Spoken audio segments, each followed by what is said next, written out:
ज्यांना दोघांना एकमेकांशी लग्न करायचंय त्यांनी कोणत्या अशा टेस्ट आहेत की ज्या टेस्ट केल्याच पाहिजेत, त्याशिवाय पुढे नाही जायचं, कोणत्या रेकमेंड कराल?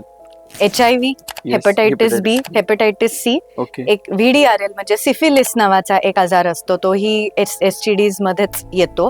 त्याचीही टेस्ट केली पाहिजे, कारण हे सगळे आजार आहेत ना, हे सेक्शुअली ट्रान्समिटेड जरी म्हणत असू तरीही ते इतर काही मीन्सनी सुद्धा तुमच्या शरीरात येऊ शकतात. ओके. तर जसं की तुम्हाला जर का कधी रक्त दिलं असेल, म्हणजे ब्लड ट्रान्सफ्युजन, युजली आता कसं आहे की हल्ली आपल्या इथे ब्लड बँक्स मध्ये रक्त अगदी तपासून बघितलं जातं किंवा त्याच्यावरती सगळ्या टेस्ट केल्या जातात. लगेच ते अमर अकबर अँथनी सारखं नसतं की एकीकडनं घेतायत आणि दुसरीकडनं देतायत.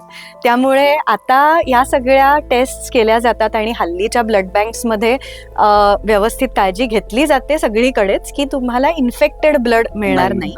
पण तो एक भाग झाला. कधी कधी सिरिंजेस, आता तेही हल्ली केलं नाही जात, कारण आधी पूर्वीच्या काळात कसं असायचं की ते सिरिंजेस वगैरे स्टेरिलाइज करून पुन्हा त्याच वापरायचे. पण आता single use disposable syringes, needles हे सगळे हॉस्पिटलमध्ये वापरले जात आहेत. काही कधी कधी ड्रग युजर्स असतात की एक इंजेक्शन मधनं IV ड्रग्स जे घेतात ते, की एकमेकांमध्ये ते सिरिंजेस शेअर केले जातात. किंवा कधी कधी even mother to child transmission, की जन्मतःच जर का आई समजा HIV पॉझिटिव्ह असेल तर त्या बाळालाही ते HIV चा संसर्ग होऊ शकतो जर त्याची व्यवस्थित काळजी घेतली नसेल तर.